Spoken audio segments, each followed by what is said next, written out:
Lie urges unity against China, sparks backlash. China Airlines delay leaves passengers sleeping at Okinawa Airport.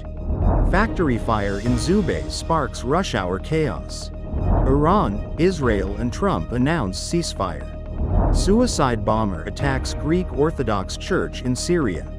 Court allows Trump to restart swift deportations of migrants. Heat wave hits eastern U.S. Tesla rolls out Robotaxis in Texas test. Hello, I'm Wade Lee. Thank you for joining us on FUNDAY News. It is Wednesday, June 25th, World Velilago Day, and here are your top stories. And for today's Taiwan's news, President Lai called for unity in defending democracy, saying over 80% support Taiwan-China non-subordination. His refining through election remarks drew criticism from opposition parties who accused him of authoritarianism and hypocrisy.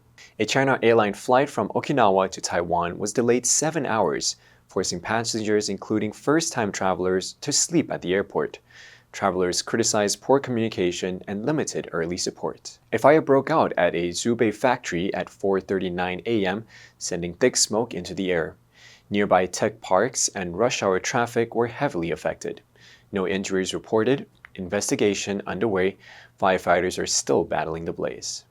And in global news, U.S. President Donald Trump took a gamble by inserting the U.S. into the worsening conflict between Israel and Iran, but it may have paid off.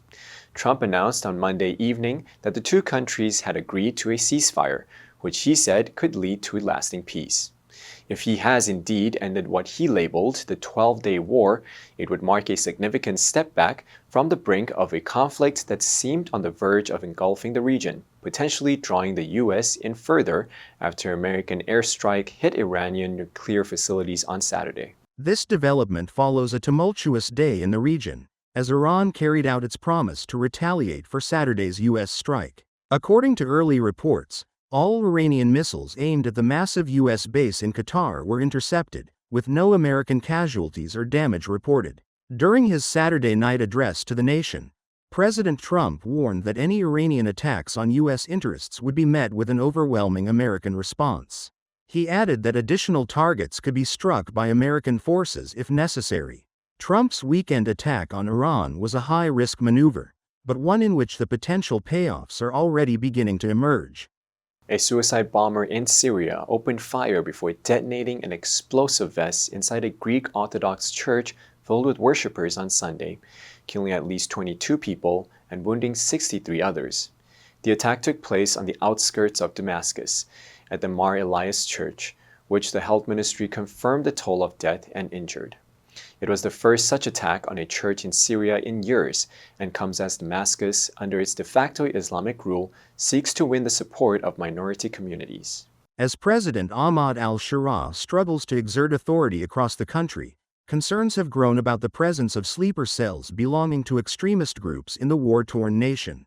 No group has immediately claimed responsibility. A Syrian Interior Ministry spokesman said at a news conference that a preliminary investigation pointed to the extremist Islamic State group.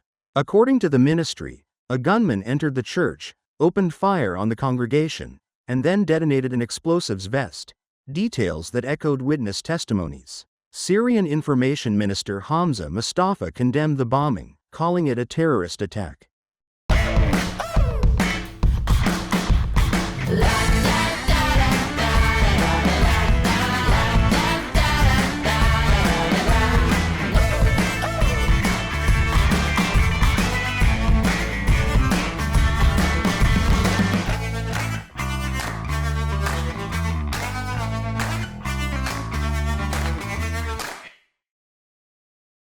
A divided Supreme Court on Monday allowed the Trump administration to restart swift removals of migrants to countries other than their homelands, lifting for now a court order requiring they get a chance to challenge the deportations.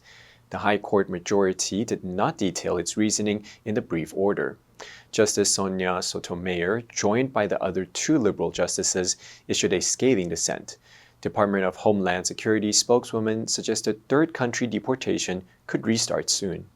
The immigrants on board the May flight were from countries including Myanmar, Vietnam, and Cuba. They had been convicted of serious crimes in the U.S., and immigration officials said they were unable to return them quickly to their home countries. Their attorney said they face possible imprisonment, torture, and even death if sent to South Sudan. U.S. District Judge Brian E. Murphy in Boston said a previous order allowing them to raise those concerns in court remains in force. The immigrants have been diverted to a naval base in Djibouti. The case comes amid a sweeping immigration crackdown by President Donald Trump's administration, which has pledged to deport millions of people living in the U.S. illegally.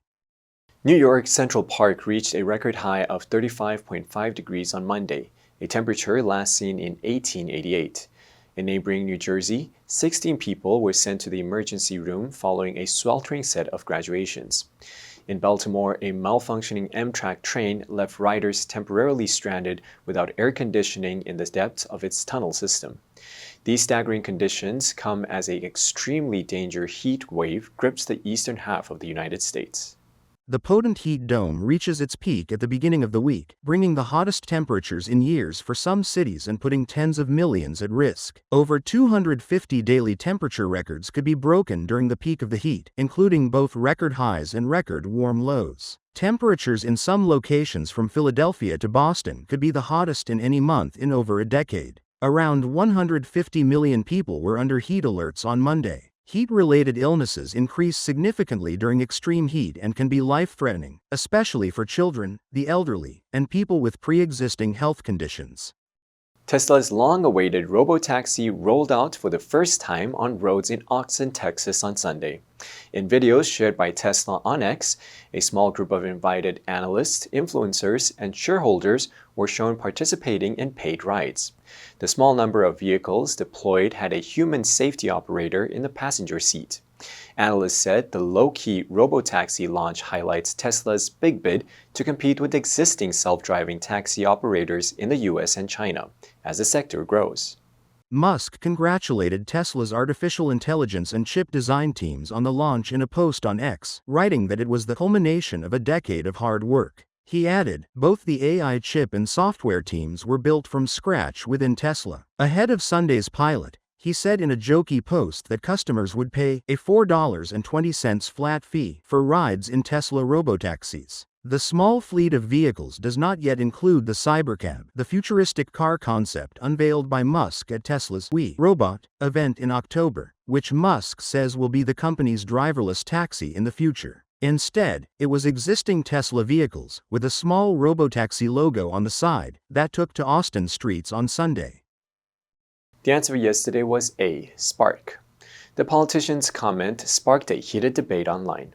Did you answer correctly? Now let's delve into today's news. Iran, Israel, and Trump announces ceasefire. Number 1, ceasefire, 停火, 停战协议.